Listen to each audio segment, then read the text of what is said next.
All right. So were you able to mute your YouTube screen? Yep. All right. So we're live now. Um, all right. So we can talk for a few. I want to obviously give people a chance to get in here before we get started. So Yeah. yeah. So let's see. So how's Canadian Shield going? Good. It is now in demand on Indiegogo, and Ah, then next Thursday I'm launching the Kickstarter for it, September 1st. okay. Okay, you So were doing Indiegogo, and now you're going to do the Kickstarter for it. yeah, Have yeah, you talked sure. to RJ about like promoting it and stuff like that? Well, I did go on him for while it was on Indiegogo, so I'm not sure about going on again when it's Kickstarter, like 2 months later or so. All But right. if I'm on a show, of course, if he gives me a chance, I'll say something. You Yeah. know, like any show. Given the You're chance, you're I'll you're promote. still you still have the YouTube screen open, right? Yeah. All right. It's once again. Tell me only one viewer, and it does get on my nerves. Yeah, it says one watching, which is weird.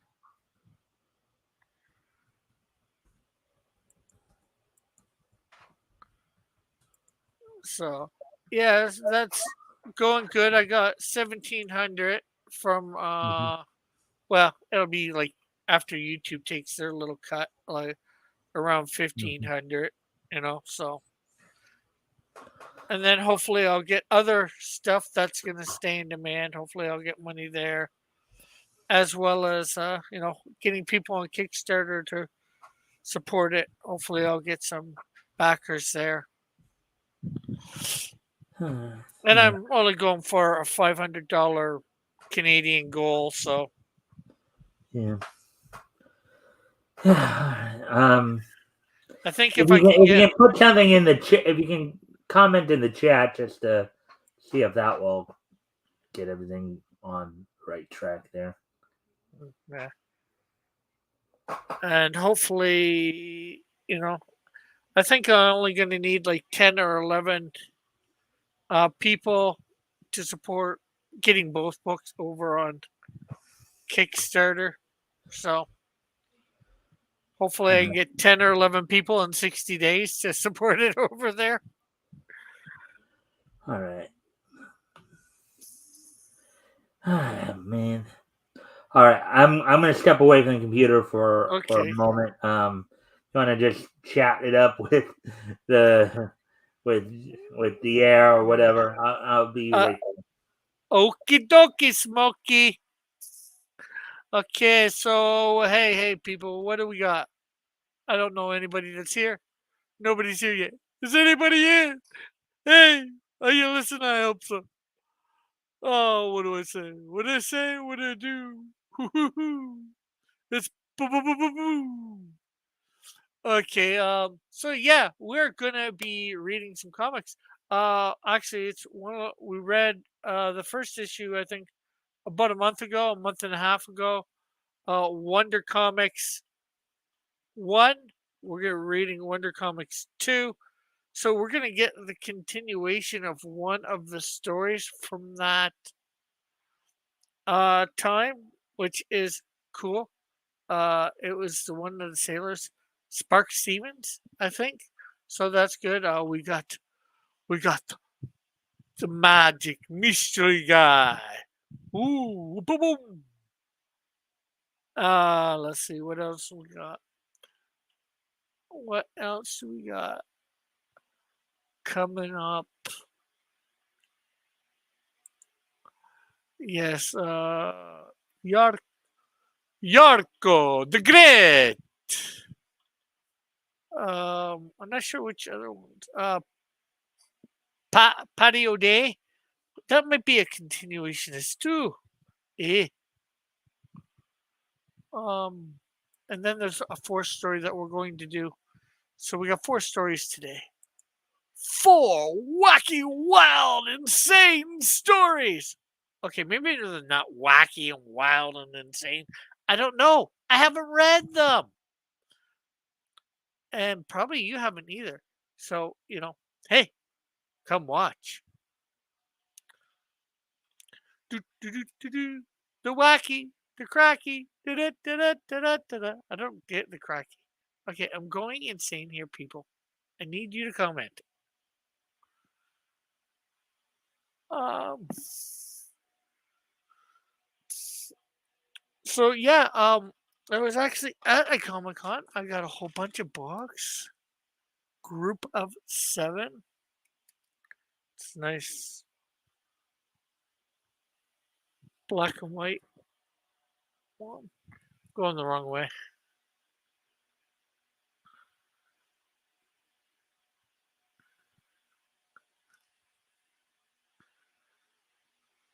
But yeah, that looks good. The most secret tale. All right, so thanks, Rick, for holding down the fort there. I was trying some other things, trying to see if we can get the count to be accurate. But something's probably screwing around with it. But anyways, The main thing is to worry about what it says afterwards, mhm. and try and do you the best that you can with whatever audience you may or may not have. Although that's All right. sometimes I have the problem too of not enough YouTube viewers. Yeah, well, But it is what it is, and it'll be what it'll be. Yeah. all right. So just to recap, just so you know, so we'll be doing, of course, Yarko the Great. That'll be probably the one we'll be starting with. Patio Day, the girl reporter. Um, you did say Spark Stevens and the two Yeah. Navy guys, and then Gang Buster Robinson. So those are the Oh, four main. Those what we'll do is we'll do those, and then with whatever time there is, maybe we'll go back through and read some other stuff in there. Some of the one page or whatever. Um, we'll see where we're at time wise when it comes back to that. So. sounds good. Mm. Okay, I'm gonna go off one more time here, and then when I come back, we'll get started. Just gonna. Okie dokie, Smokey. Okay, well, he's gone. Let's show off another one of comic books that we got at Fan Expo Northgard. I actually got 2 of these. There's 2, I think only 2 in the thing. Um, I don't know anything about these books. Hopefully, I will be checking them out on my channel.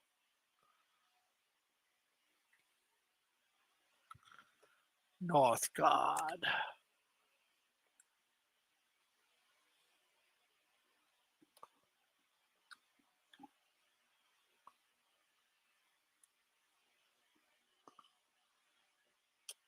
Okay, so there's a little of. Let's see whether we can.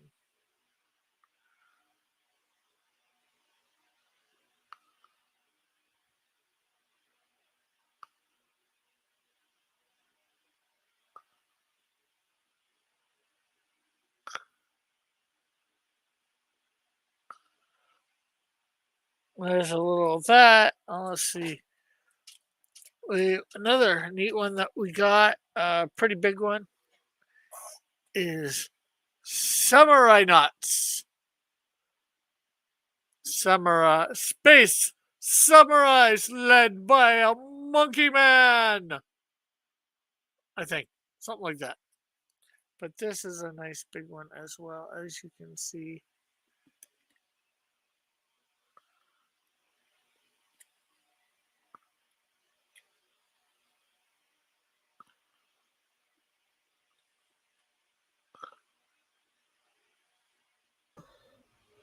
All right, so we'll. Showing off some books that I got from the Fan Expo yesterday. Trying to figure out something to do. Yeah. Well, we're now going to go ahead and get started. Yeah, this.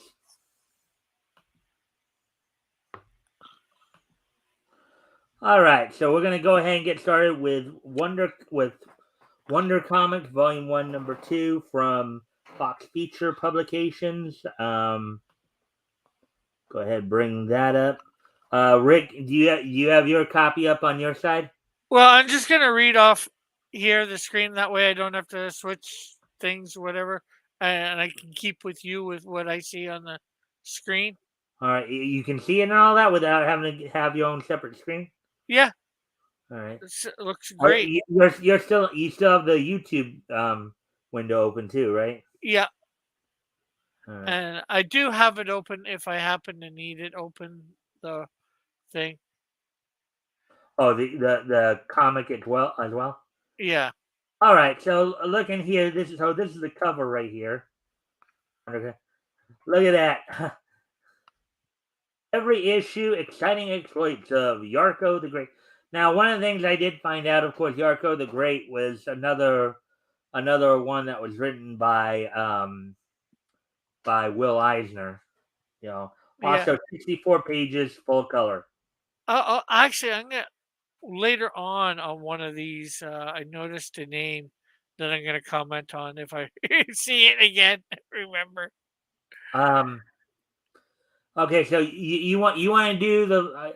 I heard you kind of doing Yarko earlier. I think that was a good version of it. You want to do Yarko? I'll do narration. I'll do, of course, women, and then we'll decide as we go. Who will do what. But you Yeah, want to do Yarko? You want to do Yarko's voice? yeah. Arkan Yorko. Yes. Well, he's got something right there on the cover. You wanna. You you cannot move. Yorko commands. There we go. So, and you've got the ape with the girl there, and now he's got the ape hitting himself with the tree. Well, I think he's just holding it because I think he was about to bring the tree down on him. That's why Yarko commands him to stop. You can't move. Not to smash me. That's probably a possibility. All right, Because so why let's would he see. stop him from hitting himself? Yeah, that's a good point there. Yeah, till we actually get to. Actually, no. Well, I guess I did have it through the Winged Wonders. I guess having it up at 150 as a base. Well, 125 is okay. Well, of course, come back to this. There we go. There's Yarko the Great. And let me I'll get this up to 200 so that we can. All right. So as I said, I'll do like kind of I'll do, of course, the narration and the female characters, and then we'll figure out, and then you can do Yarko for this one, and we'll figure out what else from there. Yarko the Great, Master of Magic. Buried in the rugged mountains of the Alleghenies stands an ancient, weather-beaten mansion known to the superstitious mountaineers as the Old Hex House. Alone it stands on a desolate mountain top, shrouded in a cloak of weird mystery. 6 months ago, on the night of the full moon, the good people of the countryside first noticed the flickering lights in the old Hex house. Since then, many strange things have occurred there.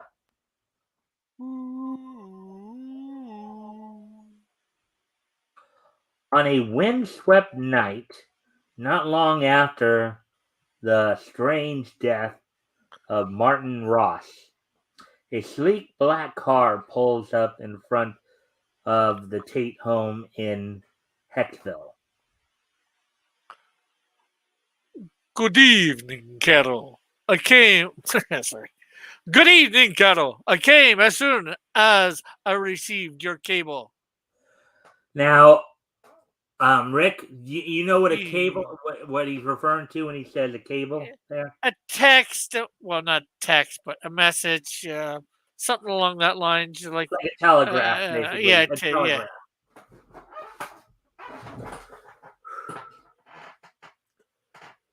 Yarko.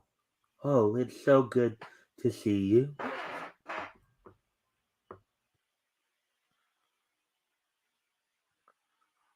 Tell me, Carol, why your message was so urgent. It's it's my father. He's been acting strangely. 2 nights ago, I, I found bloodstains on his shirt. You were the only one I could confide in. All right, I'll be the father as well here. So you called that meddlesome charlatan Yarko, huh? I told you never to see him again. Father,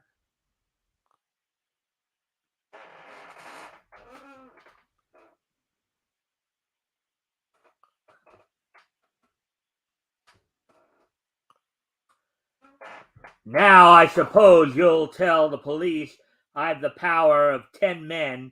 I'll kill you. Father, Father, please don't.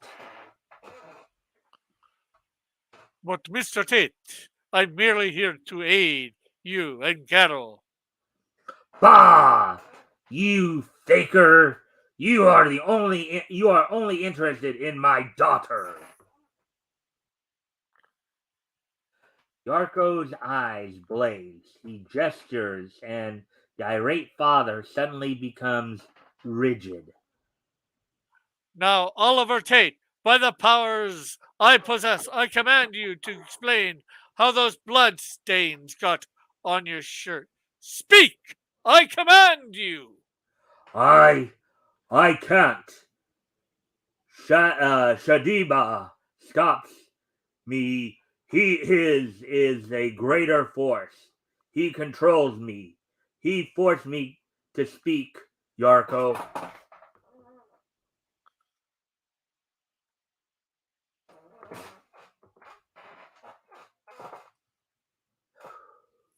Shadiba? Who is he? A villain, a sorcerer who twists men's souls. I'm convinced that Shabida is using your father to further his own greedy ends. Really? Shabida, so that is why I could not control Mr. Tate's mind. He he visits my father every evening, Yarko. It is a long time since. It is a long time since we have met, Yarko.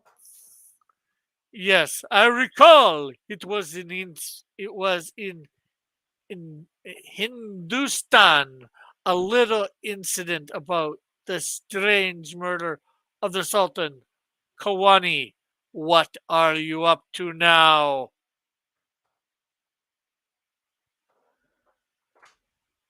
Interesting, good story thus far. Wouldn't you say there, Rick? Yeah, for sure.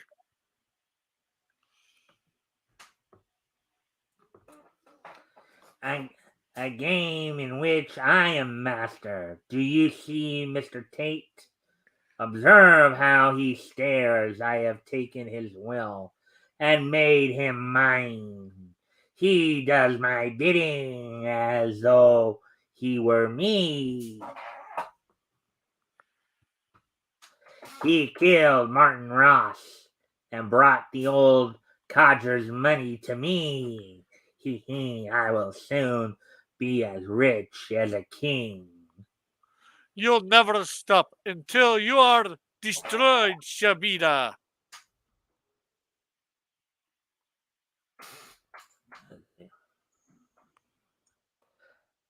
Outside, a grotesque hunchbacked dwarf watches intently at the window. Shadiba signals he draws back. Draws an arrow blunted by wood. An instant later, Yarko is struck from behind. Hee, my dear Yarko, I'm too clever for you. Yarko drops to the floor unconscious. Slowly, Shadiba turns to Carol and smiles evilly. Why do you cringe, my dear? I'm your friend. I would not harm one so beautiful as you. Stop. Stop. Don't stare at me like that. Gaze into my eyes, my beautiful one. Sleep. Your eyes are tired. Sleep. Sleep. Donga! Get her father. We must get out quickly. Cupid, draw back your bow and let your. That when he was telling him to draw back the bow, does that remind me of that song? Ah, Anyways, this is gonna be a little bit black lettering over dark blue surface. This is gonna be fun to read. Then Shadiba and his grotesque assistant start up the mountain to the old hex house. Shadiba carries I the think limp, it's the limp. the limp form of Carol, while Doga um, Struggles or something strugg- behind. Something behind. struggles behind, um, Burdened, I think. burdened with the heavy weight of her father. Yeah, probably not the best thing to try to read off of right there. Black lettering over the dark blue. Yeah, especially with this, it's so long later. Yeah, Unfortunately, the scan photocopy. really kind of even further blurred it. Back in the house, Yarko revives and gets to his feet painfully. It serves me right. I should have known Shabiba's tricks by now. He is taking them up the mountain. I must save them. So again, I guess Shadiba thus far would probably be Yarko's arch enemy here. Is there's at least we have at least one other unpublished adventure, and this is I guess his second encounter against him. So if you like sit there and you like keeping track of heroes and their rogues and stuff like that, you can Yeah. put Shadiba right there up with 2 appearances already as Yarko's arch enemy. So Yarko's face grows tense. His eyes fade into their limpid depths. A purple haze surrounds him as he calls forth his strange mystic powers. Look at that. You see what he turned himself into there, Rick? I think it's a pigeon, but if not, just some sort of bird. Right. A moment later, a swallow wings past Shadiba on the mountainside. So it's a swallow then. uh, Down through a chimney it plummets into the dank, misty cellars. I think it's musty. Or dank, musty cellars. Look at how that cellar looks. One of the few things I've seen like that has been on like the like Dark Shadows episodes of the '60s. Yeah.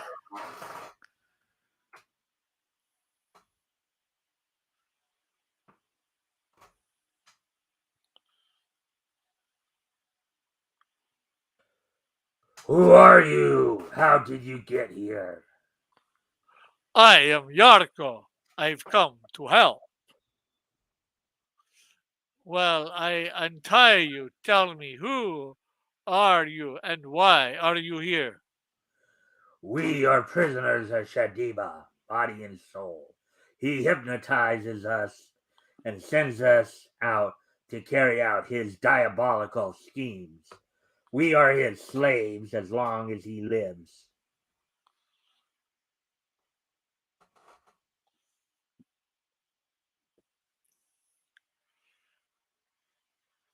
There you are, free. Go to the police and explain how those crimes were committed. But the guard will soon be here to torture us again. Don't fear. I'll take care of him. Hurry! Yarko disappears, and in his place stands a tattered prisoner. The guard arrives. Speak, dog. Where are the others? Speak. Very well. I'll take you to the master. He'll loosen your tongue. The prisoner is flung before Shadiva. The slaves have run off. This pig knows where they've gone. Torture the pig, Ivan. Suddenly, before their startled eyes, the grim figure of the poor slave grows tiny and finally vanishes. Yarko stands smiling in his place. The time has come to stop you and your mad schemes, Shabdiba.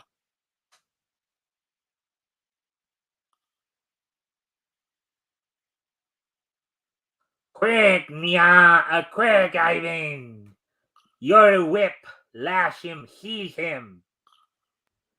But Yarko gestures quickly. A blinding flash of light follows. My whip! He's turned it into a snake!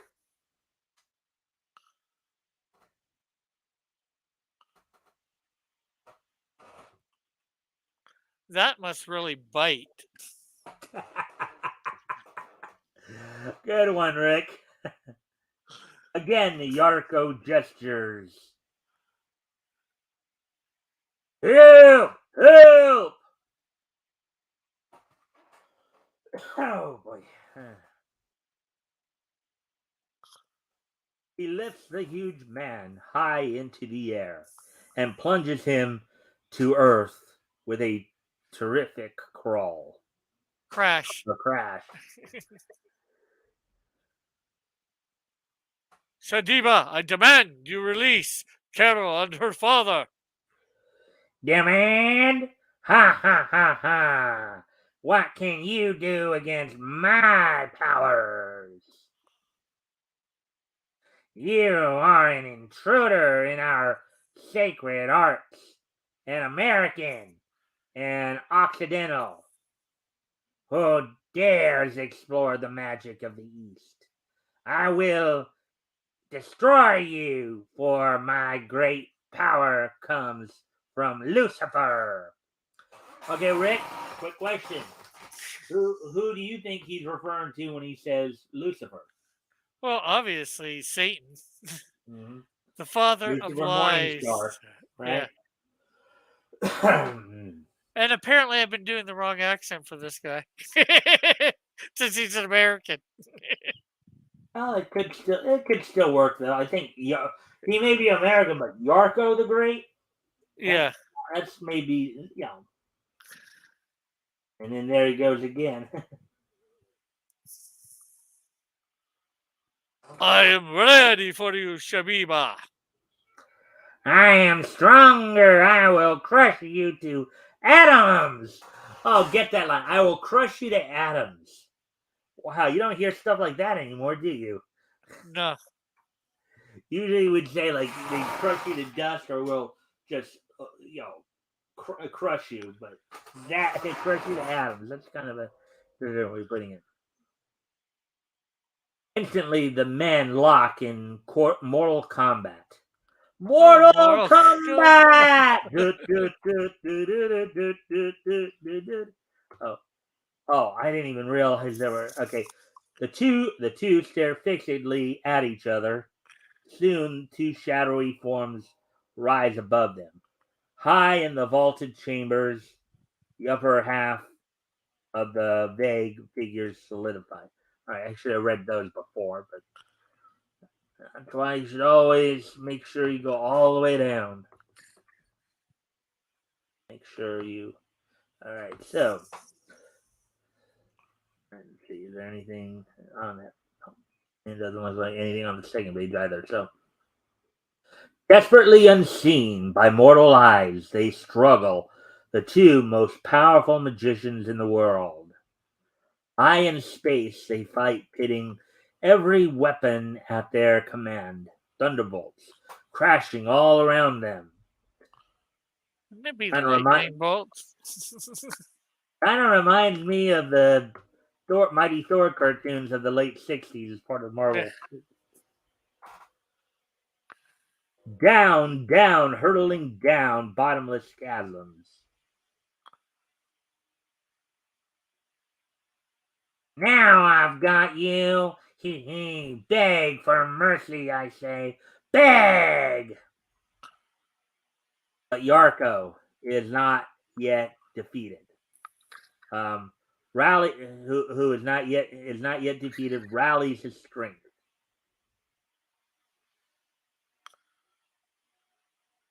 Ooh, trying to eye gouge him.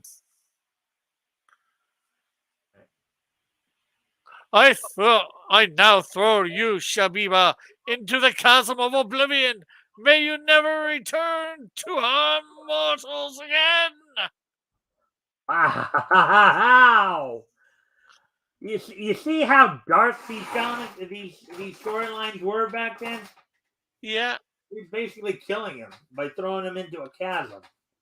the chasm of oblivion that hopefully he won't return from. Okay, if it's a chasm of oblivion, how is he supposed to return from it? Good point.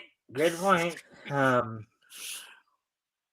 Yorko, please don't. I promise. Anything. Don't. And back to Earth, in the room in which, to all appearances, the two figures are merely standing in deep concentration. Suddenly, Shadiva breaks down. He falls to his knees and begs for mercy as their spirits return to their mortal body. So, Rick, let me ask you this: what do you think just happened? They were obviously on some sort of spiritual plane or astral plane. Right? Uh, They were having a battle of the mind, a battle of the spirits on uh, like on a spiritual plane.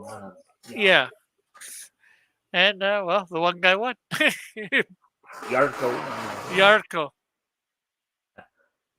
Do not destroy me! Don't throw me into the abyss! I release you, Shabiba, but on two conditions. First, tell me where Carol and her father are. Then you must leave America forever.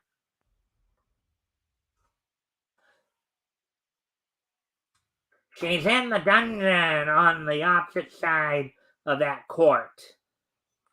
Very well. Now leave this house instantly. Both men separate. Shadiva staggers off while Yarko goes in search of Carol. That doesn't look too much like staggering. That just looks like walking. Yeah, could be. In the dungeons, Carol and her sick father quietly await their doom. Here, father, drink this. That dog Shadiba will soon be here to kill us. Yarko. Oh, wait, no. Suddenly, Yarko appears. Yarko, how? Never mind. Come, follow me. We must get out of this house quickly. That might be the last page of that particular story. Let's see. Probably one more. Oh yeah, there's one more here. At least down, down dark, weird corridors. They stumble, guided by Yarko, whose eyes pierce the inky blackness. That was a cool way of describing darkness back then. Yeah. I found that particular phrasing, whenever they talk about like darkness, when something's dark, inky blackness. That's used quite a bit during this time period. That was a very interesting way of putting it. Yeah, for sure.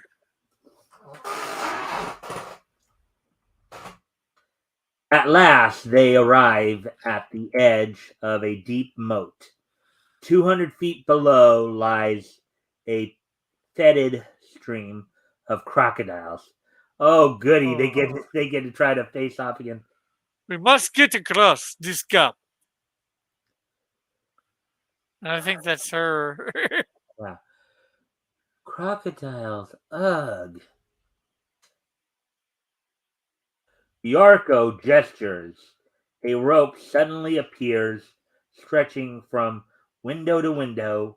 With the skill of an acrobat, he crosses.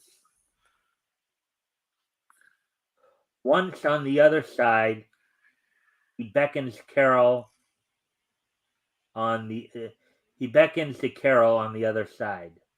Come, Carol. Mr. Tate, walk. We won't fall. Just stare at the jewel on my turban.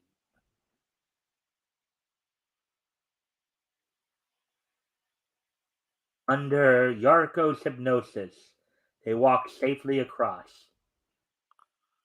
That it would that I mean that must be something to behold. If wouldn't it be interesting if we were actually there in that castle or whatever, in that Yeah. house, and we actually saw that?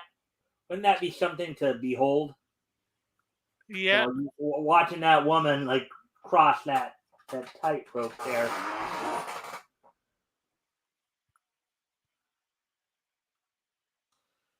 A few minutes later, they are hurrying down the mountainsides, but deep in the dungeons is Shadiba. I'll destroy my castle. No one will ever learn my secrets. He he he. That's a common theme in comics back then too.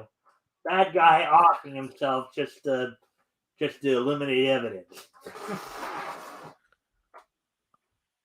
Um, a mighty roar suddenly rents the air as Shadiba's mountain-top castle blown to smithereens. Oh, you hear that? There, Rick, Yeah. smithereens.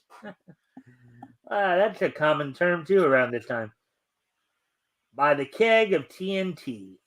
Okay, I've only got one problem with this. This is a magician. What is he doing with a keg of TNT? I can't tell Can't, you. can't, can't I he mean, blow his castle up by magic? theoretically, well, maybe. I mean, again, it depends upon what type of magic you got. Thus far, um, the only forms of magic that we've seen either of these magicians be able to do are astral projection, hypnosis, and Change I think form, that's about it. change forms. And transformation. So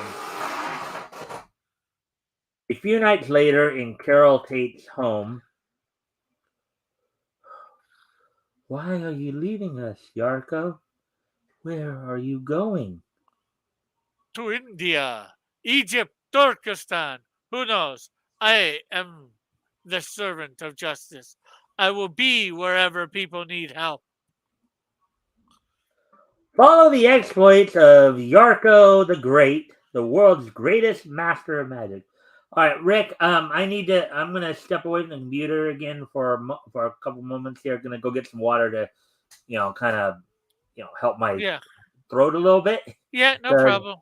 some of the tweaking of that. Maymay's here. Hey, Maymay. Eh, Hey, hey. Made it in time. What are you reading? Mortal Com- not Mortal Kombat, Maymay. It's Yarko the Great in this case. And if you can like and share the stream, see if we can get some more people in here, that would be yeah. helpful. Um, and this is Rick, by the way. I don't know if you've met him before or seen him before, so I'll let him speak. But we're gonna be reading some selections from Wonder Comics, Volume 1, Number 2. So I hope you can sit back and enjoy. I'm going to step away from the computer for a moment, but Rick, if you can Yeah. kind of share some stuff, or Yeah, maybe make me big while you're away. yeah, I guess I can do that. Well, you're big. I did Yeah. unshare the screen, so Or highlight me, spotlight. That way I'm not trying to take well, I over your don't know if show. I can do that, but I can. I guess I can give it a try. Uh, Oh, there we go. Yeah, I guess I Yeah. can. That way they can see whatever I'm showing, if I show anything. Hello, hello, hello, people. How are we all? Hope we are good. Before on these breaks, been showing off some comics I got at Fan Expo in Toronto yesterday when I was there. Um, so I will show off this one. Uh, Secret The Silent Invasion by Michael Carricks and Larry Hancock. So here, let me. So here's a little bit of the inside.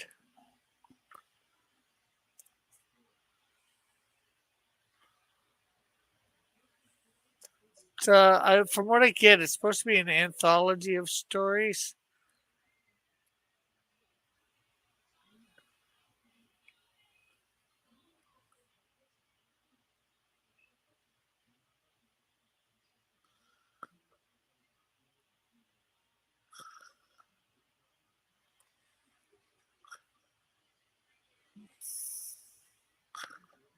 So the art looks pretty good. I'll stop. It's a unique style for sure. What else do I got here to share? Uh, Another one. What will not last? An anthology of beginnings. Sounds like we got Mike coming back here. Some character stuff.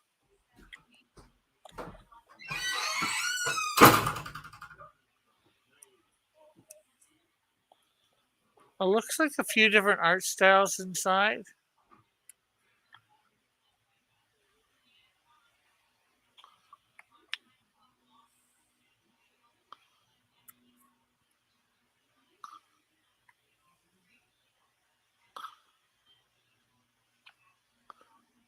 Superhero type thing. Okay, it looks like that's pretty good. We'll have to definitely check that out. And I'll probably check them out and review them on my channel. I've got a whole bunch of comics that I need to go through that I've gotten from some Comic Con over the last little bit.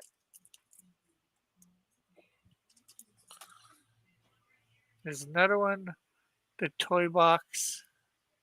Oh, I mean the toolbox.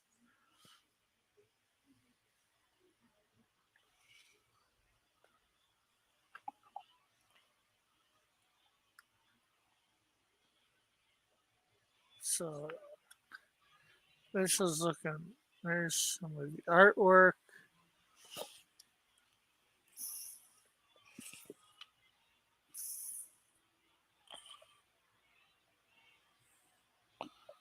So yeah, and anybody who wants to, I also do comics myself.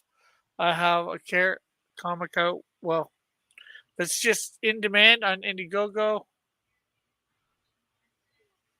As you can see it right there, there's the cover of the Canadian Shield 2. Um, and I got one called Snowdrift. They are in demand over on uh, what's the name? Indiegogo, and I'll be starting up a Kickstarter on the 1st of September.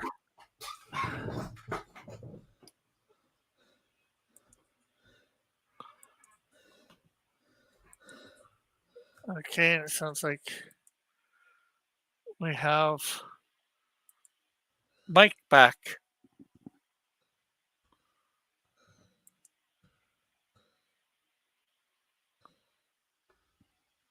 You there, Mike? Mm-hmm.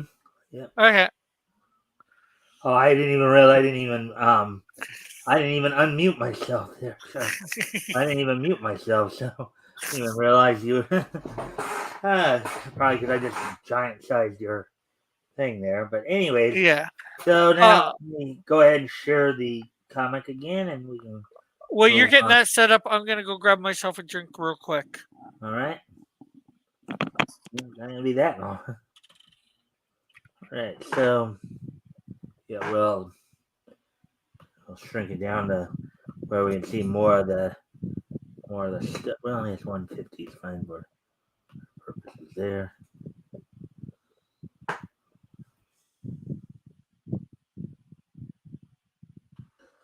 We'll work our way.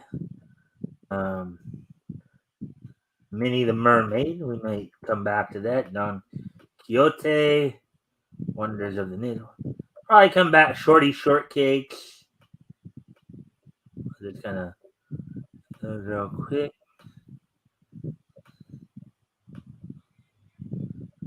Wonders that are true. Patio Day. Here we go. By Barreau.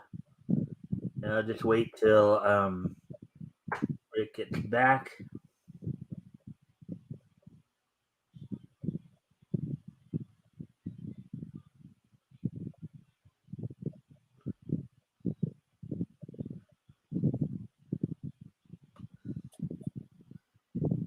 Actually, we should be pretty clear enough for me to read that.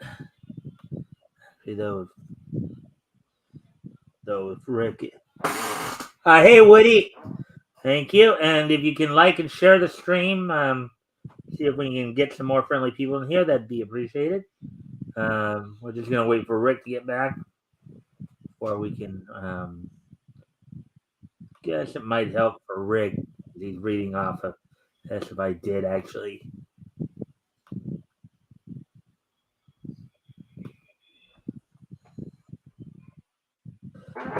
Barreau, Adolph Barreau, Alphonse Barreau, I believe.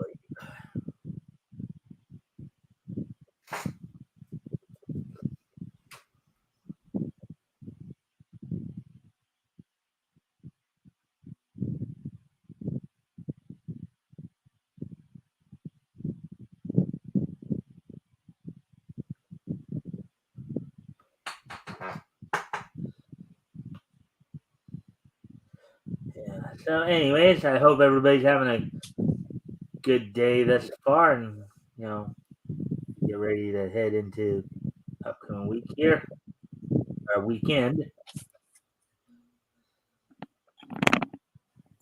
All right, so we're up to patio day now, Rick. Cool. I'll go ahead and do Patty, and the guy next to her is Ham. You want to do Ham? Yeah, sure. All right. Now just remember to try to differentiate from the voices you've done before. Kind of Yeah. Vary the character voices. That way, makes more for the experience. So, anyways, here we go.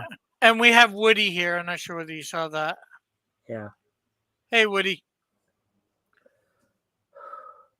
My, Ham, this Panama assignment has me all thrilled. I've always wanted to see the canal. Good one. I'm trying to get the Irish accent. Hey, what are you? Good one. I bet it looks just like the Havenshack River. I believe it's Hackensack. Not Hackensack. Hackensack.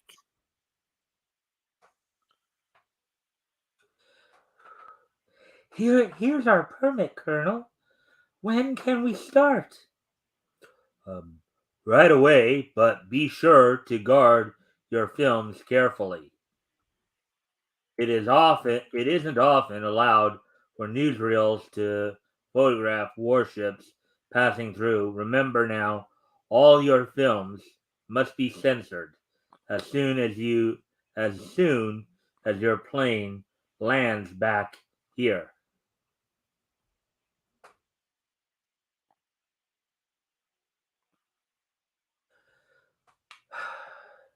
This is a swell shot, Ham. That's the Texas going through the locks. Oh, party! The ship's out of control. Oops. I think we did that a bit out of order. Yeah, I just realized that. What's the matter? What's the matter with the plane, Ham? Gosh, somebody's monkeyed with our engine. Then you say that. Party, our ship's out of control. All right, so here we go. Moving on to the next page of course. Here we go, right into the tree. Gee, we're lucky to escape with our lives and save this film's too. I lost my rabbit's foot. That means we've had hard luck ahead. We have hard luck ahead.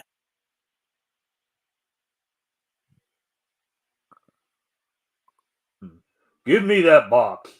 Oh! Wham! I'll tie you up, young lady, so you won't follow us. Even before Wonder Woman, right?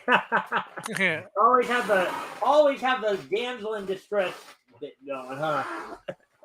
Yeah, well, that's a trope for a lot of the women stuff and stuff back then.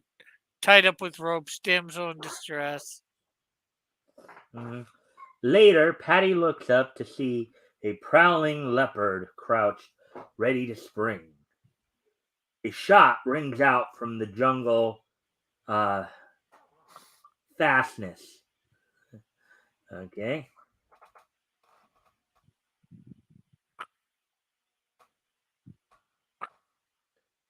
Me live here. You rest while me take care hurt man. You're indeed a friend in need, but I've got to get my films back.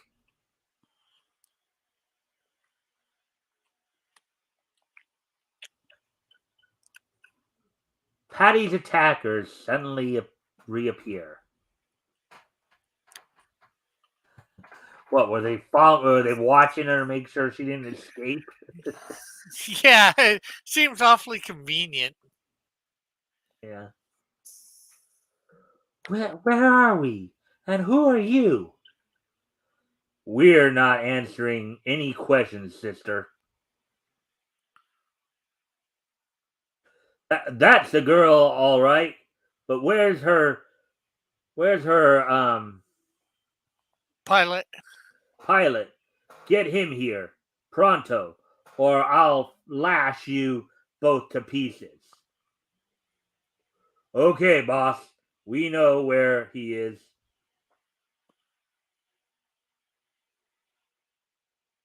I'll make you a proposition.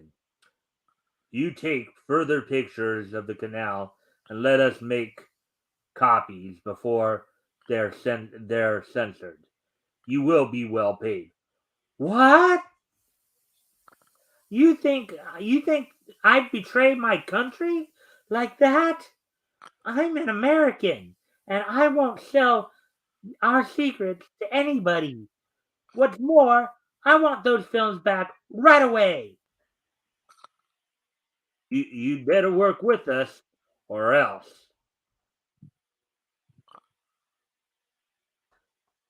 This was carefully planned, even the tampering with your plane.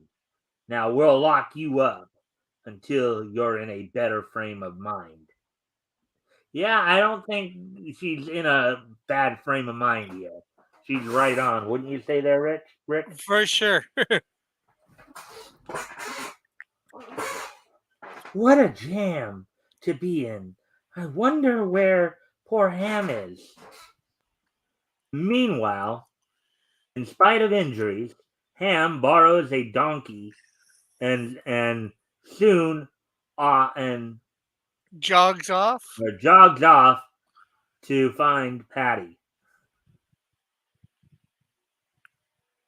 Yeah. Of course, we know that another colloquialism for that is he's riding an ass, but of course the thing is that, albeit in this case it literally means riding an ass or riding a donkey, that particular phrasing today would probably have some other connotations, right? Yeah. Rick? Yeah. If they were to use riding an Uh, ass. just as long as he's not an ass of a character, eh? Why? There's Ham. I must get his attention. Well, that sounds like Patty's whistle. Gosh, kid, I've been looking for you all over. Just get me out of here, Ham.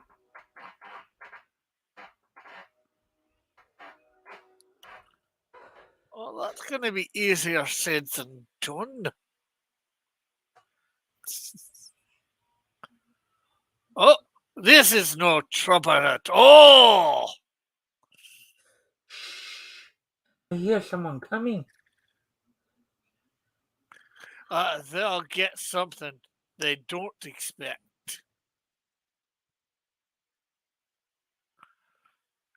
Oh, look at it. Crack! Wham! Okay, I've got a problem with this. What? He's breaking her out of jail, yet, so to speak, yet instead of her coming out, he goes in. Well, because she still has to go get the film. So they got to go through the prison door there. Yeah, but that's going to be locked. Isn't there a better way in? I don't know. Well, even if the door's locked, look at how strong this guy is. This guy could Yeah, he probably did literally bend. break down the door if he wanted to. Yeah, he broke those bars. So, well, Yeah, assuming I they mean, were, um, assuming they were bars or iron type bars. give me a sec. I've got to make some lighting adjustments here, so just Okay. give me a sec before you go on here. I'm gonna and Woody's got a couple of things. Why don't you talk to Woody for a sec while I make some lighting adjustments here? Okie dokie. Hey, Woody.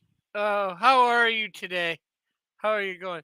And thanks for the thing of the nice Scotchman thing. I hope you are doing good. I was at a comic convention yesterday called Fan Expo. Fan Expo Toronto, and got a variant cover of a Betty and Veronica thing. Do you like?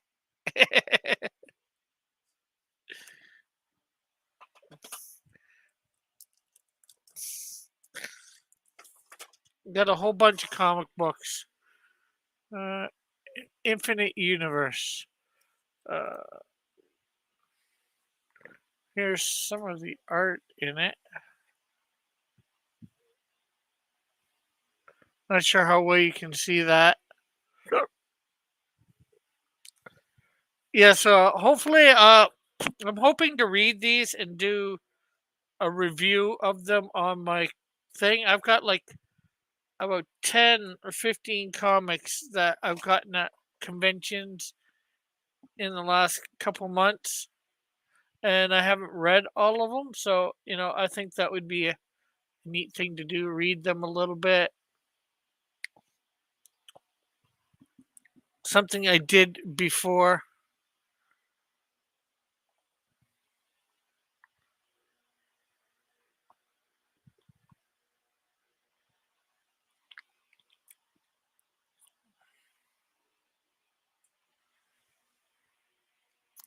Okay, so I'm not sure what else to say. Oh, Woody, I'm not sure whether you would have seen this or not. My action figure for the Canadian Shield, 8 inches tall, 1/12 scale.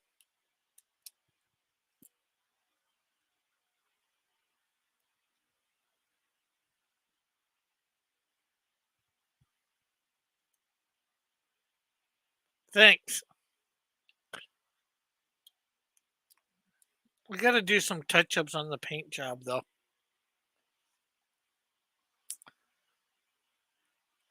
And although I must say it's expensive, it is available on my campaign for Canadian Shield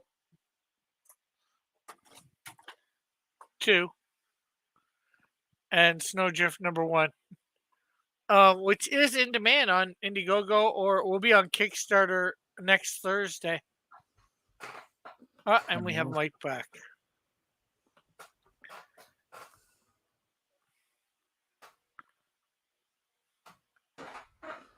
Anyways. Alrighty then. So, anyways, hopefully. Yeah. Alright, so let's get back to the comics in here. Ready, Rick? Yeah. Here, Patty. We'll take their guns.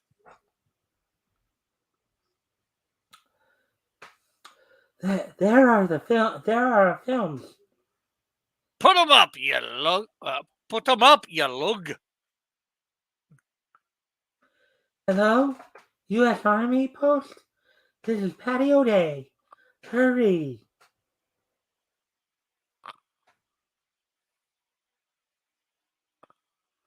This is the place you described. We've been looking for that fellow a long time. Well, I'm glad we were able to help you, Lieutenant. We too got what we came for. I've my pictures, and you've caught an important spy. I think this one was like only 4 pages. Yeah. Anyway, so right, and I'm gonna shrink this down until we get to the our next feature. That we'll be looking at, of course, will be Gangbuster Robinson, Dr. Fung.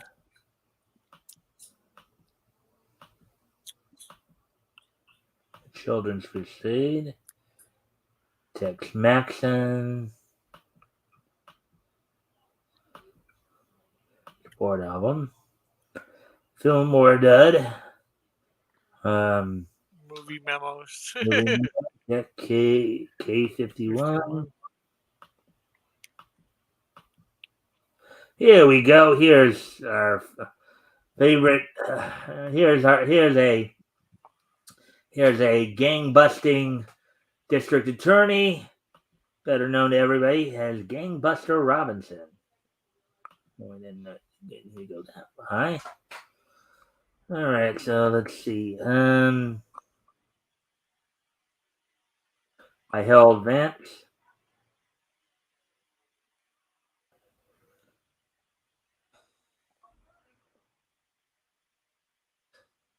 All right. Well, I'll of course do the narration and Gangbuster Robinson, and then I'll do that older guy too.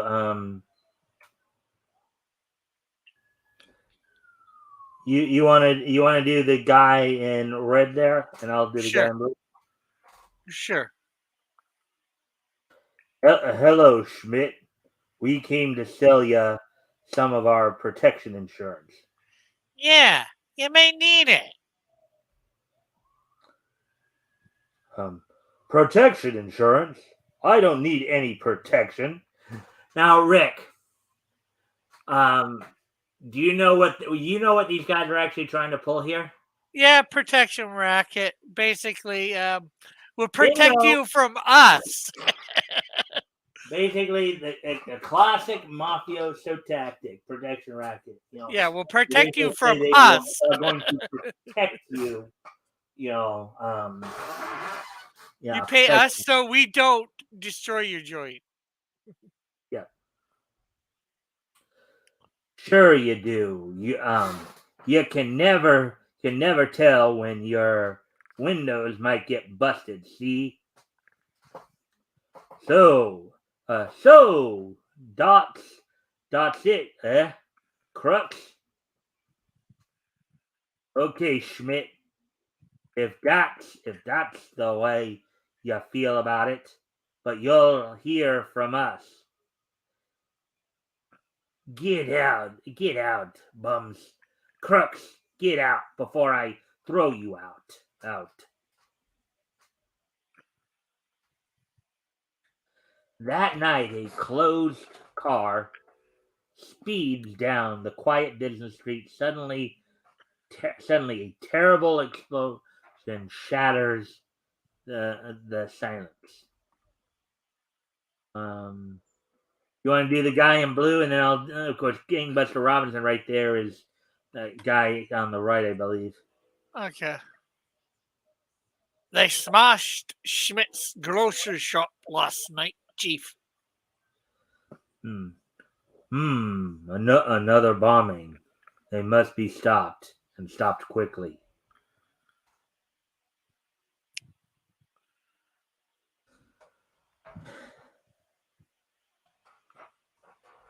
Determined to capture the merciless extortion gang, um, Robinson hurries to the area of the city terrorized by the mob.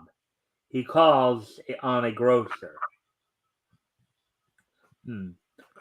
Will you tell me who these men are, Mr. Coles? Hmm. That looks like it could be a bookstore. Cole's. I'm not sure whether you've ever heard of Cole's Books. Well, I've heard of Cole's department store, but it's spelled differently. Yeah, What there's would a. I spell? Well, in Canada here, there's a Cole's bookstore spelled that way. Cole's. Hmm. It's All right. funny. Not me, Mr. Robinson. No, sir. No, sirree. Those men are dangerous. I got a wife and 2 kids. I ain't taking any chances of getting killed. Getting killed. Everybody's always got a wife and 2 kids. It's not 3 kids or 4 Well, you kids. got to remember, dude, that was part of the American dream, right? Yeah, White I picket know. fence and the your nuclear family of the wife and 2 kids. Yeah, so unable to get any information out of the frightened grocer, Robinson conceals himself in a doorway nearby. An hour later, 2 men quickly enter the store. Robinson calls.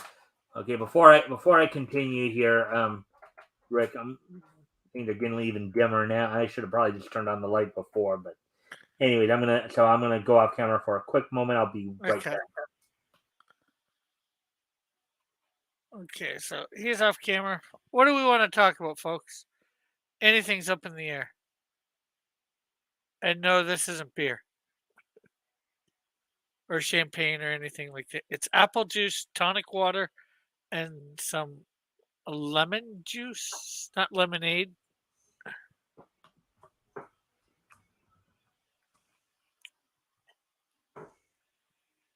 And he's back. Apparently, there weren't many messages to be right back. Yeah.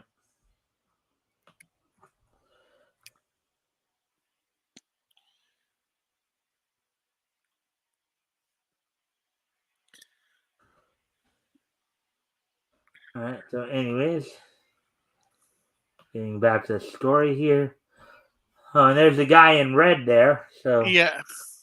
um, I guess before we get to let's see, the two gangsters are about to collect the protection money when Robinson challenges them. I place both of you under arrest for extortion. Beat it, fancy pants, or I'll plug you. You hear? I Woo!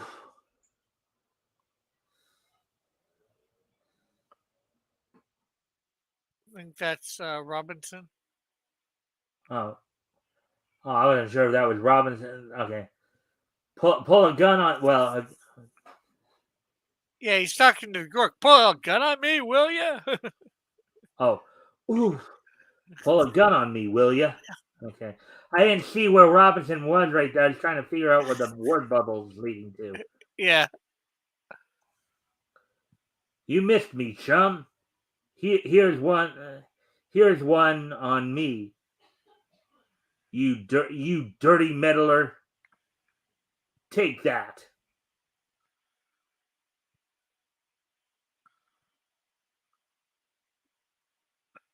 A special sleeping powder. Sock. I got enough. Let me. Mixing my things. I got enough. Let me be. I ain't done nothing. Give me the name of your boss, or I'll really give you a beating. Who is he? Now, can you imagine? Okay, can you imagine a modern day district attorney threatening to beat up a suspect? No, not how it's done nowadays. Not nowadays, no. But I don't even think you could imagine Perry Mason doing something like that.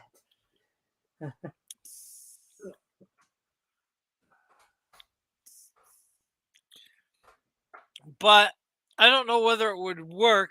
Maybe we should have more justice like this. We might get some real stuff done. All right, Rick. The bull. Yeah, the boss is Tips Craven. Okay, officer, take these two to headquarters. I'm going to pay a visit to Tips Craven. Robinson rushes the short distance to the apartment of the notorious Tips Craven. Ah.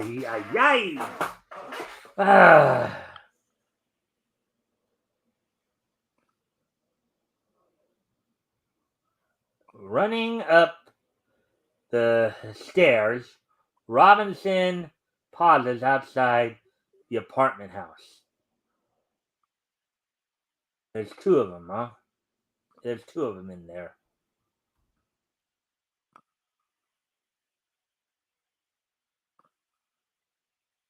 Holy smokes, it's Robinson, the new prosecutor. You ain't gonna take me, copper.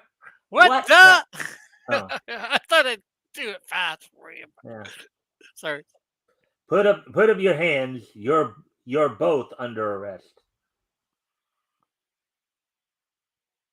No, you don't. Look at he shoots a hand. So kind of reminds you of Commissioner Gordon, doesn't he? A little bit. Yeah. Being as involved there. You were doing this guy before us, and you might as well continue. Okay. Stay where you are, copper, or I'll pump you full of lead.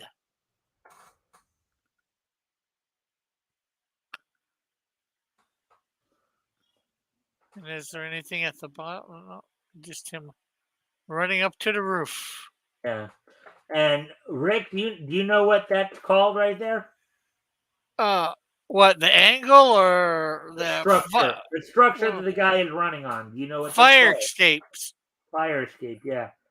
Now, granted, you see them in places like New York and stuff like that. I think much of the Northeast, but I don't see them anywhere. Hell, at least as far as I know.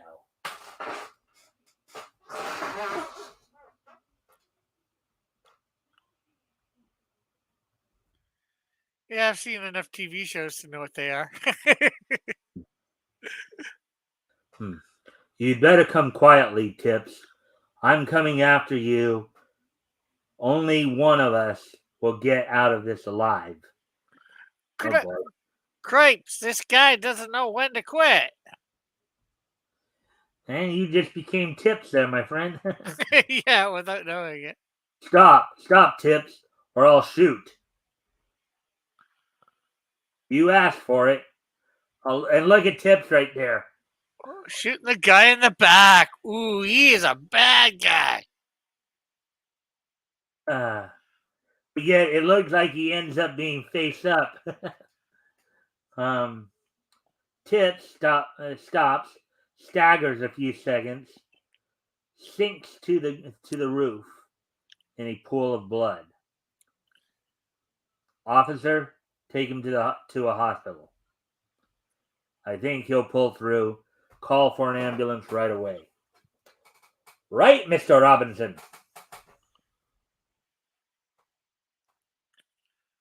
An hour later, the gang is identified at police headquarters. Ah, Mr. Robinson, they are the men who intimidated me. That's another gang broken, but Capital City still needs plenty of cleaning up. I'm going to do it if it takes all my life. Wow, committed civil servant there, huh? Huh, there, Rick? Yeah, for sure. Short subjects, Wonder Stamp Collection. Wonder, wonder, wonder stamp. The wonder you get the stamp. Something errors? All right, errors. Yeah, light errors, maybe. Here we go. Here's our old buddy from the Navy, Spark Stevens. No. Look who. Look at the author or the Well, name on it. I believe it was Bob Kane last week. Yeah, Robert Kane. Bob Yeah, Kane. the creator of Batman, Right. or one of the creators of Batman. If you remember, I was the one who pointed out to you last time. Oh, okay. I wasn't sure, but yeah, going over this, I noticed that. Spark Stevens of the Navy. All right. So kind of hard to let's see.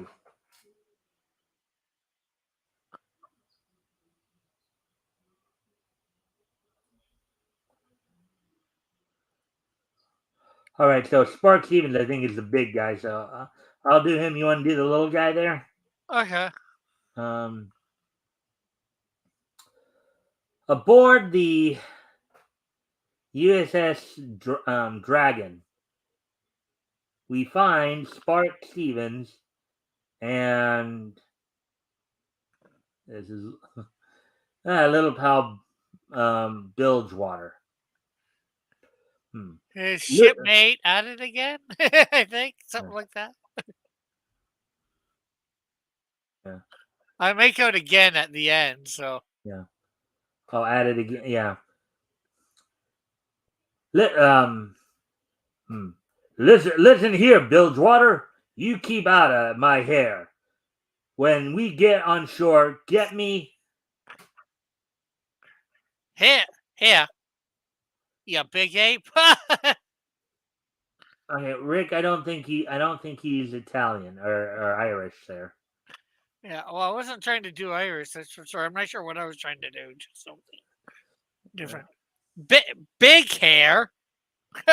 Yeah, you big ape. Is that better? A little bit. Why I ought to wring your neck, you little squirt. You couldn't even ring a doorbell. And furthermore, hey, there's a message coming in. It's from the Navy Department, and it's a secret code. It's for the commander. Must be important, huh? Um, Scan's crappy. Uh, in the commander's cabin, gentlemen, this message you have just given me is very important. It contains information of a plot against the government of Panama and against our ship. Wow, so we have a couple of stories where we're in Panama. See that? Yeah.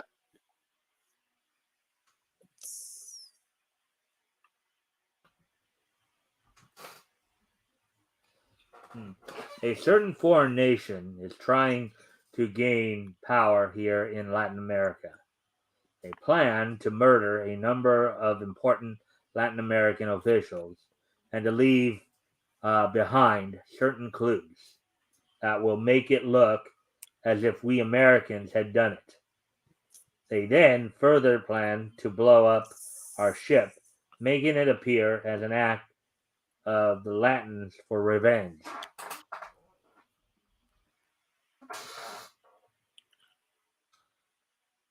In this way, you see our country and Latin America would soon be at war, while the foreign nation moves in and takes charge here in Latin America. I have been ordered to stop this conspiracy and am appointing you two men to do it. Us? Okay, ready? Uh, 1, 2, 3. Ah! Us? All right, we still didn't get it quite in sync there. I think the Get idea was close. we were supposed to say it like the same time. So, Yeah. yes, and one thing more. Try to contact an ex-sailor named Blinky Craven. Wow, Craven's quite a familiar last name here, isn't it? Yeah.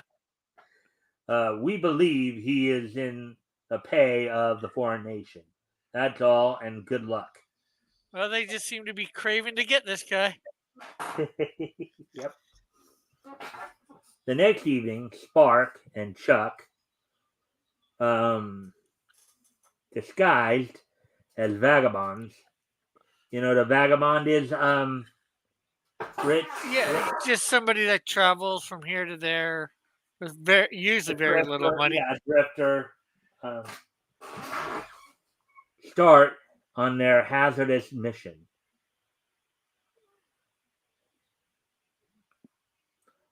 Um, how are we gonna find this guy? Let's start with the bars. He's probably be there if he has any money. Let's try that one.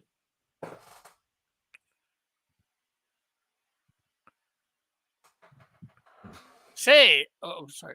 You gotta read the Take caption. them, yeah. The two sailors sit down and pretend to drink the liquor when Say, that looks like a fight.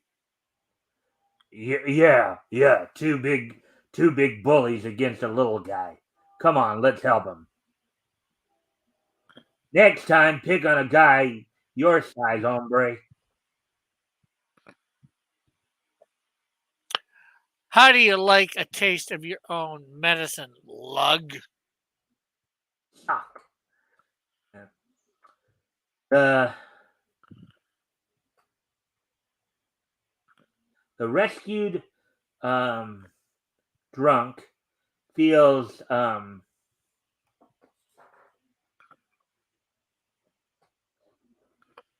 feels Indebted, indebted. indebted to the two guys. Come on, have a drink. Have a drink on me. Um, Yuck, you're my pals. Yuck, my name's Blinky, Cravens.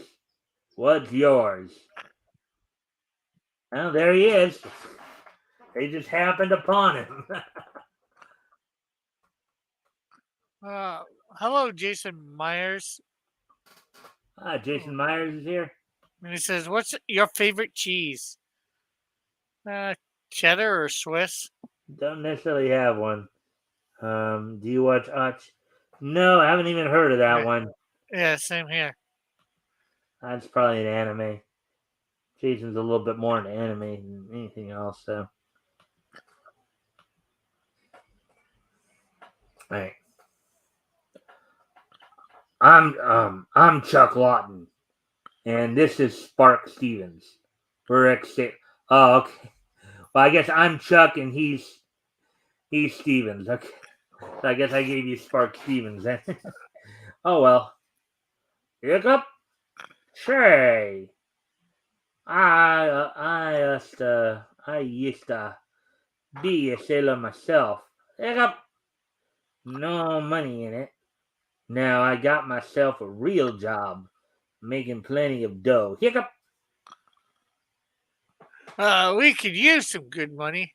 How about trying to get us a job? Let's just make sure there's no other. Okay. You know we can handle ourselves. We used to be trained on that battleship outside. Hmm. The U.S. has Dragon Shay. Shay. Maybe my boss could use you. Ick. Come on. Come on with me. Ick. Ick.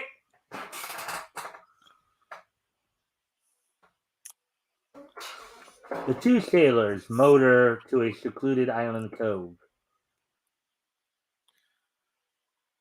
Hmm.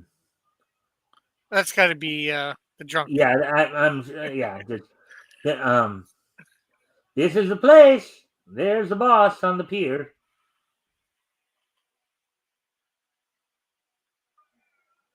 Boys, this is Mr. Leach, the boss. These two guys saved my neck in a fight. They're looking for jobs. Hmm.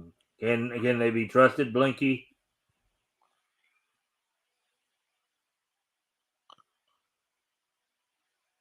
Take it from me, Leech.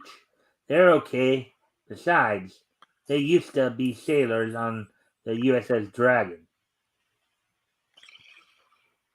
Hmm. That's that's so maybe. We can use them at that if they can give us information about the ship. Sure Is that thing, sure thing, Mr. Leach. Anything you want to know? Oh yeah, in that case, I've changed my mind. I'm not giving any information away. So what do you think what do you think they're trying to do right there? Swindle some money? Well, obviously they're trying to infiltrate, but Oh instead of yeah. just But, giving the but info money it's away, well, or instead one of giving the information, get okay, info. so think about this. It looked like one guy, in this case Spark, is like already just hand over the information without getting any kind of payment. While Yeah, Chuck would appear to be kind of play, some people might say playing it smart and trying to get some money out of it. yeah. That's what I was sort of Okay. trying to say, but my tongue got a little tied. Why you double crossing rat? Hmm. Nice work. I see I can depend on you. Come inside and we'll talk things over. Blinky, throw the other fellow in the brig.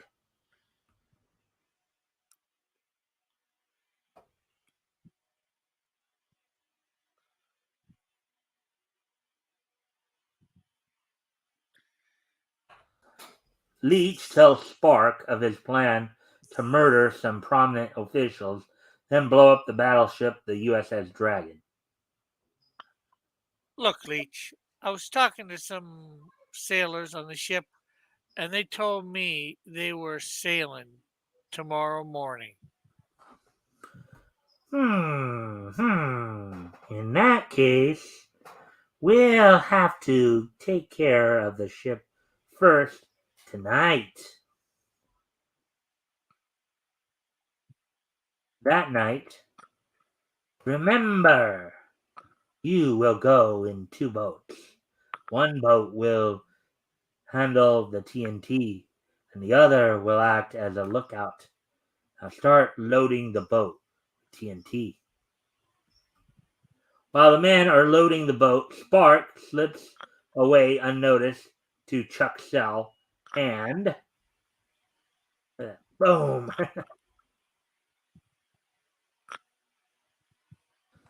Oh, it's you. Say, you didn't have to hit me so hard before I can still feel it. Sorry, Chuck. I had to make it look good to convince Leech I was on the level with him. A moment later, one of the men passes a clump of bushes.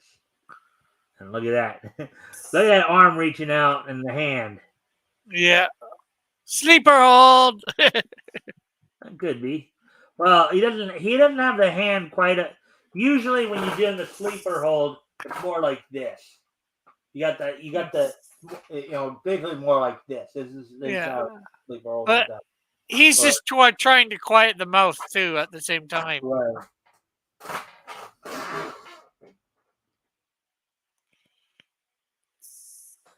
The men step out of the bushes and join the men in the lookout boat.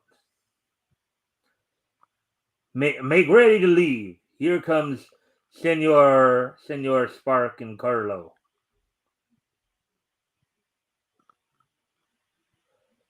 Soon the lookout boat lies quiet in the darkness, while the other boat prepares to lay mines which will explode the battleship.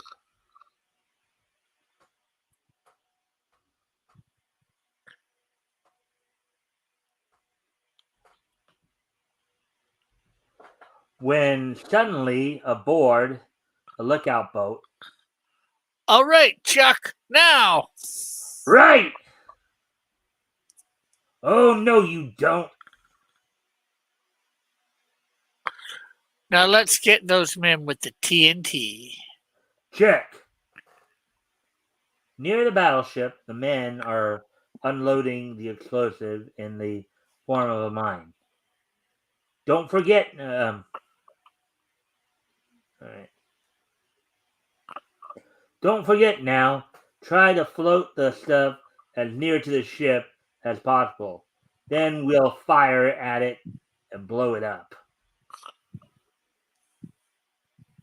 Suddenly, a shot rings through the night, and a voice calls out. Drop your guns over the side, quick! Get give me that Tommy gun. That's Spark's voice. That double crosser. I'll fix him.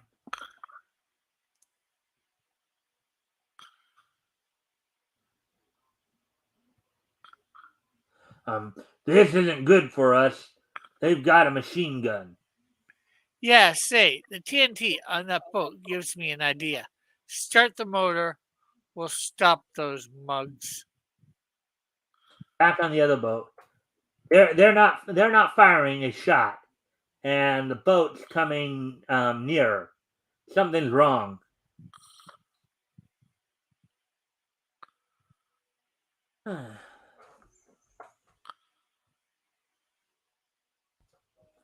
Spark and Chuck leap over the side of the speeding launch. You know what a launch is, Rick? The back of the boat, I think, in this case. Well, I guess the boat or the back Yeah, of the something boat. like that. Or a type, Oh, maybe a type of ship. yeah, that's what I was thinking. Look, they jumped off, and boat is making straight for us. It'll hit us, sure. The TNT, will be blown to bits. Quick, jump!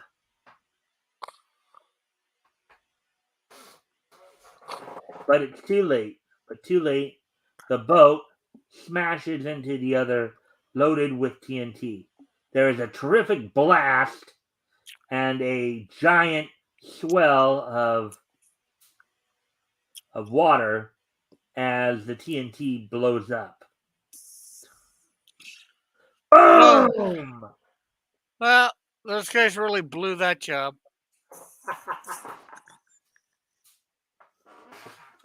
When the water subsides, Spark and Chuck swim to the battleship and climb aboard as the excited commander rushes to them. The explosion, I thought it might have been your work. Well done. Not so fast, sir. We still have to get the ringleader. He's hiding with some men at the cove and thinks the explosion blew up the ship. We can catch him napping. Sometime later, back at the cove, the guards see what they think are Leech's boats returning. But these boats are filled with sailors who swarmed onto the pier. Oh, what a scrap! Eh, Spark? And next page. That's what I'm trying to get to. Yeah, I know. I don't see Leech. I saw him run towards the shack. Come on. Drop, Chuck. Drop. It's Leech with a Tommy gun. Spark snaps his shot at Leech and gets him in the arm. Ugh! Ugh! Suddenly, Leech whips his hand to his back pocket and holds aloft a stick of dynamite. Shoot, and I'll drop this, and we'll all be blown to bits. Ha ha ha! In a flash, Spark throws himself at Leech. Grab that dynamite, Chuck. Got it! Gulp, gulp. Commander rushes up. Nice work, boys. I'll see that both of you get plenty of recognition for this. The tension over Spark and Chuck back on the tension over Spark and Chuck back on the ship revert to their usual quarreling. I still say you didn't have to hit me so hard, you little wart. Why, you big ox. I've waited years for that chance. Did you think I was gonna pet you? Tisk, tisk, tisk. Just little boys at play. Tisk, they're not so little, all right? Yeah. Right, Rick? Yeah, for They're sure. not quite so little. They're actually big men there, particularly Chuck. All right, so now back to the first. Now let me just see where we're at on time here. So we're at 22:11. yeah an hour 39:40. So we might have a little time to do maybe one or two little maybe do some of the like little tidbits here and there, little hit those up here. Um,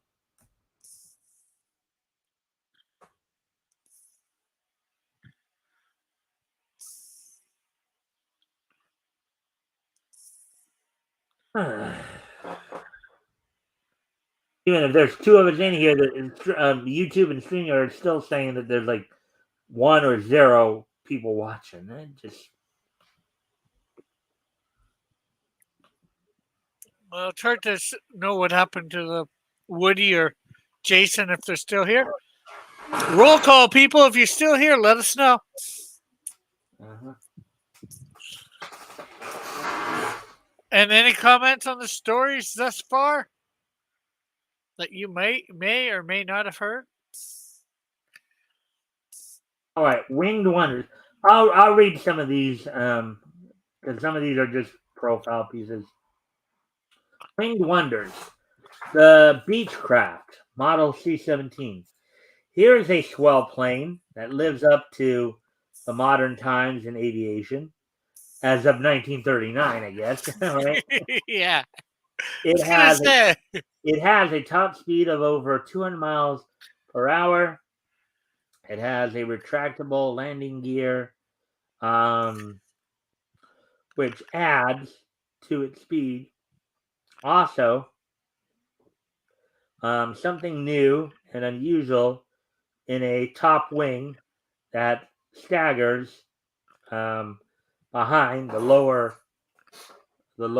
thus affording better visibility. So I guess that's it right there. Yeah. See, and down here, just under it, rear wing speedster. This trim two-seater is a new development for the sportsman pilot. A Cirrus engine of 95 horsepower will haul it through the air at 144 miles an hour, and it can travel for 600 miles on 34 gallons of gas. So this is basically like the roadsters that people had back then, just the plain version of it, I guess. Yeah. Yeah. The one's called the Speedster when it's slower than the one above it. One goes at 114, the top one went at 200. Yeah. The Flying Flea. On the right, we see something new in the line of airplanes. It is a French design of simple construction, which is the reason for its popularity. With the home builder, an English concern is turning them out to sell for nearly $800. Hundreds of them are being built by amateurs throughout the world. There we go. That feature by Floyd Kelly. Let's see what other features, what other quickie features we can find. Little quickie profile features. Once, of course, I see. We've already, of course, read Yarko. Yarko, yeah. Minnie, I think that's a few pages. yeah. Don Quixote. Wonders in the News. Philadelphia, Pennsylvania. Let's see. Kate Johnson, once a chairwoman in the newspaper office, used to read the advice to the lovelorn letters and decided that she could answer them better than the editor. She applied for the job, became her assistant, and now runs a column of her own for a syndicate. Cool. Let's see. Norwalk, Ohio. It's a boy, grandson.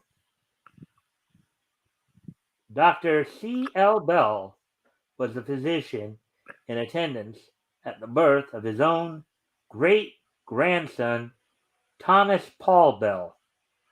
Cool. Wow.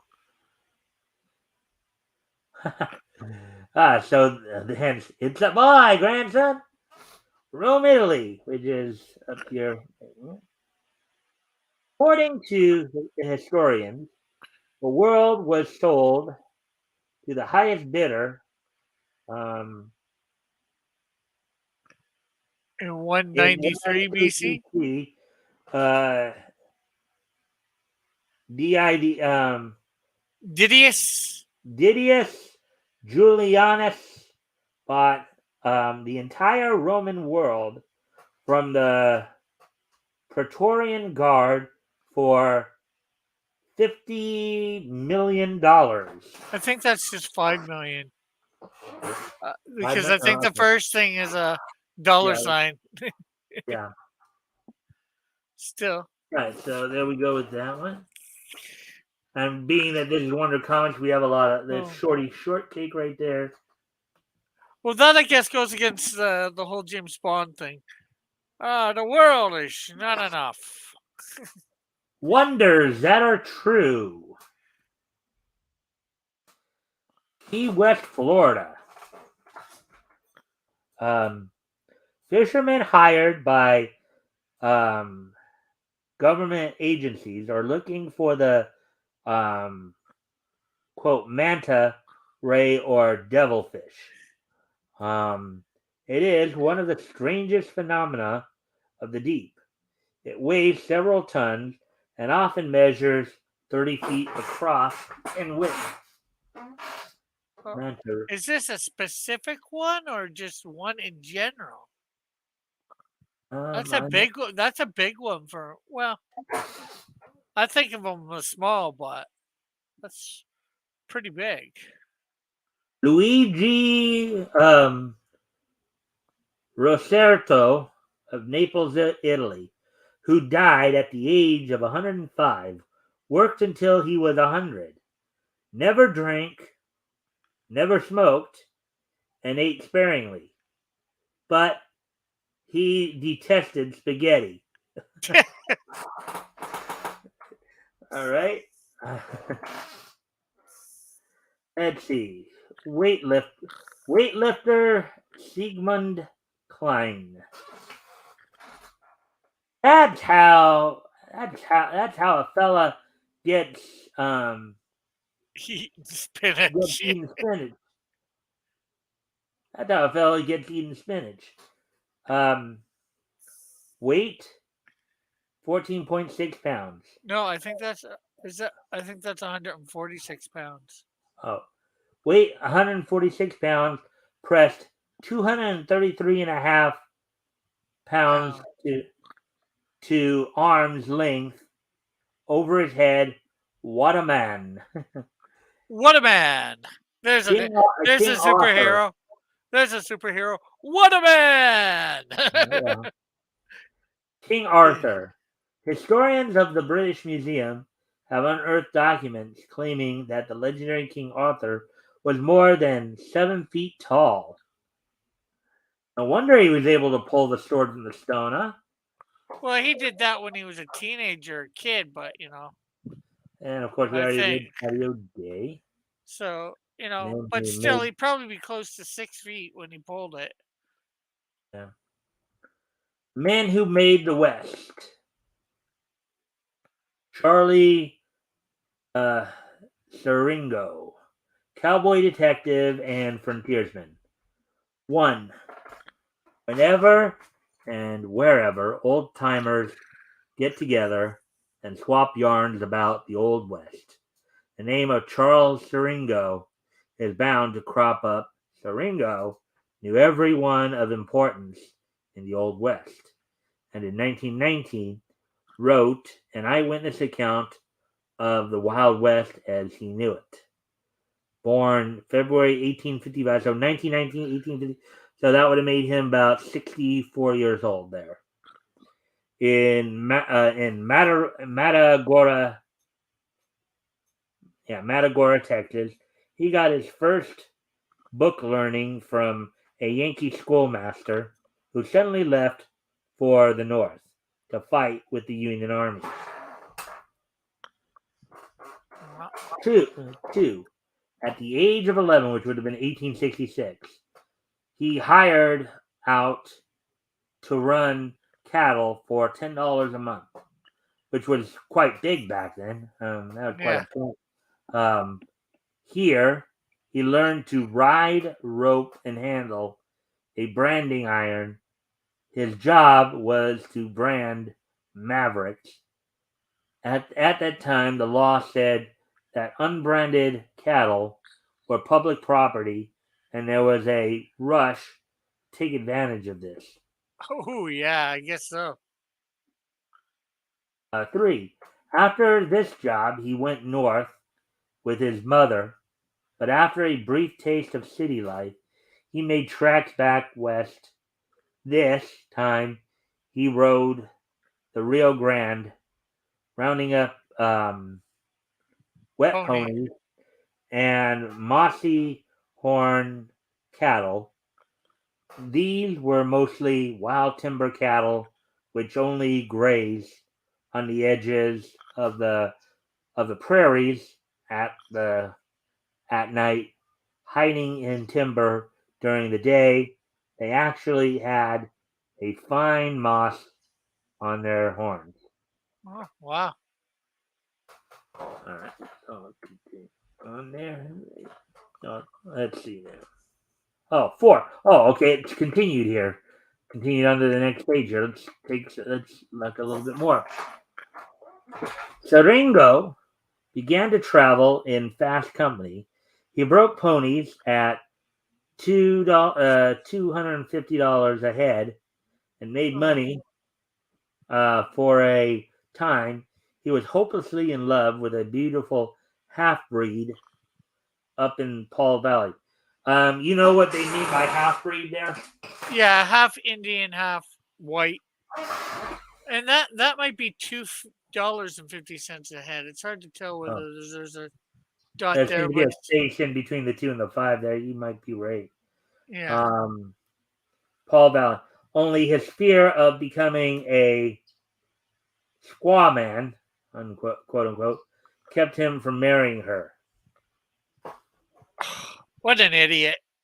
Well, I'm not even completely sure what a squaw man is. Well, I'm pretty. I get the gist where he would be considered like an Indian or whatever with that, or Indian lover or whatever, and so basically because he didn't his prejudice or whatever you want to call it. I guess since he fell in love with one, he wasn't really prejudiced, but because he cared what other people thought of him, he didn't marry the No, one. he was more worried. What you're saying is he was more worried about his reputation than his feelings for the girl. Yeah, He put his reputation over his feelings for the girl. That's basically what you're saying there. yeah. So I don't think he loved her enough. Yeah. She, 5. The long, arduous cattle drives left the cowhands with time and money to spend. Once, after a long drive, Charlie and a pal, Wes Adams, rode into Dodge City to relax in the um, Lone, Lone Lone. Star Dance Hall, quote unquote, run by Bat Masterson. He got into a fight with the long-haired buffalo hunters. Um, they got out of town alive, but not until Adams was stabbed in the back. Ooh, ow. That gotta hurt. Number 6. The next few years found Siringo working for quote unquote outlaw Bill Moore. For no good reason at all, he rode down the Chisholm Trail, 1,100 miles, about the 1st of September, when his steers were turned loose. On the winter range, he received a letter from his boss telling him to take 3 of his best fighting men and join Pat Garrett's posse to look for Billy the Kid. Garrett later killed Billy. Okay. 7. In the spring of 1886, so that would have made him about 31, I believe, he applied for a position with the Pinkerton Detective Agency. They sent him to their branch office in Colorado, where his good work made him famous. In 1916, which would have made him about 61, Governor William C. McDonald made him a ranger with a commission on a cattle sanitary board. Today, he lives in retirement on his own ranch. So they're saying that he was still alive in 1939, which would have made him something like 84 years old at that point. Oh, I thought it said he died in 1919. No, he On, didn't. no, like on the first page, the first one. No, he didn't. He didn't die. I don't think it said he died. I think what it said was, I guess somebody approached him about some of his stories, and Bill Rush wrote an eyewitness account of his. Oh, okay. So he just wrote an eyewitness account then. yeah, he didn't die. He happened to write a. It's All when right, he wrote stuff down. Doctor Fung. Yeah. And we're 4 minutes to 11. Okay. 11 or 8 my time. So. All right. Well, okay. So let's see. Yeah, I think we covered quite a bit there, anyways.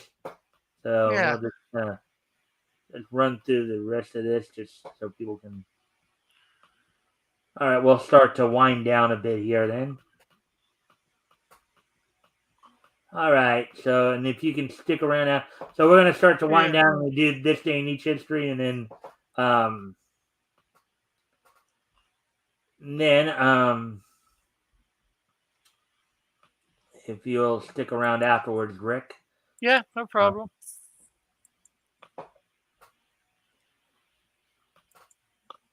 Yeah, I'm just irked that YouTube was being a little cruddy. But anyways, so today being Friday, so we're gonna start to wind down here, folks. Thank everybody for being here. So what we're gonna do now is today being Friday, August 26th, 2022, and take a look back at this day in Meech history. History. All Bum, right. ba-dum. All right. So let me see here. Okay then. So first off, we're gonna head back 75 years ago today, back to 1947. As on this date in 1947, on this date in 1947, the fifth issue of International Comics from EC went on sale on this date for 10 cents. It was 32 pages. Went on sale on this date. It was the cover date, November, December of 1947. International from EC. And I did try to look up if this was Easy Got. I think it's just simply called EC. But so on this date, 75 years ago today, the fifth issue of International Comics went on sale from EC. If you, well, I guess you can't get it there, but obviously C probably stands for comics. But I think it says on the circle thing on the comic what E stands for. Oh, yeah. Not sure whether can you blow up the page? I can probably zoom in a bit more. Let's see.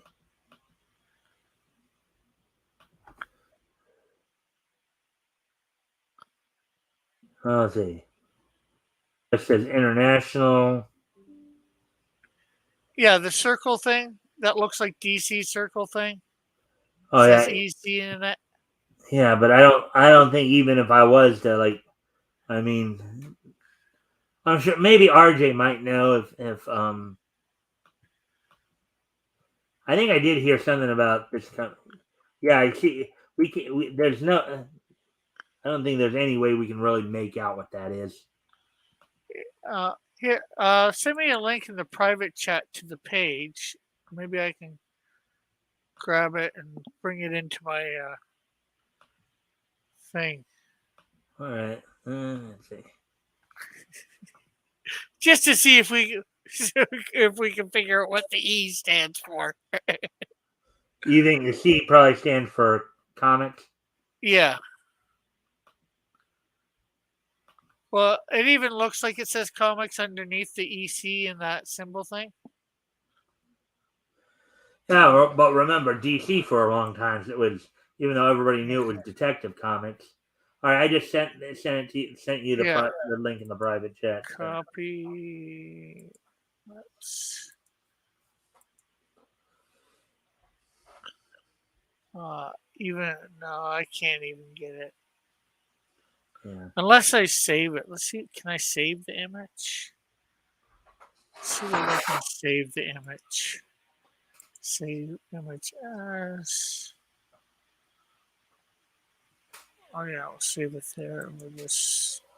All right. Anyway, so we're gonna move on to the next piece of niche history here. Head forward to 1992, or 30 years ago today. And on this date in 1992, there was the passing of American musician and composer for stage, film studios, and television, Sammy Timberg. He passed away on this date in 1992 at the age of 89. He basically was known for doing a lot of the music for like famous studio, Fleischer Studios and Famous Studios. Of course, Fleischer and Famous were known for like Popeye, Betty Boop, Superman. So this guy was the guy who was the composer for their stuff. So on this date, back in 1992, 30 years ago today, Sammy Timberg, American musician and composer, passed away at the age of 89.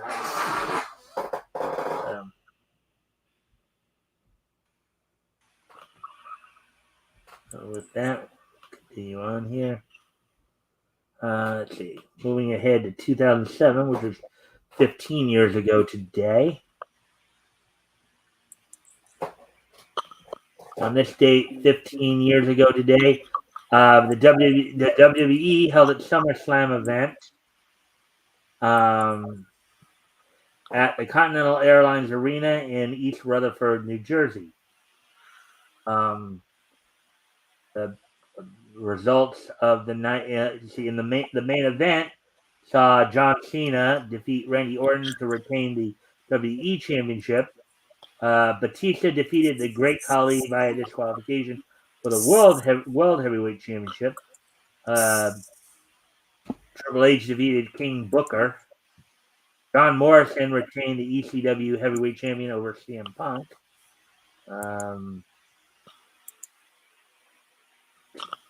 Stone Cold Steve Austin and Montel Vontavious for MVP drew in a drinking contest. Beth Phoenix outlasted 9 other women in a number one contendership in a Divas Battle Royal. Umaga retained the Intercontinental Championship over Carlito and Mr. Kennedy.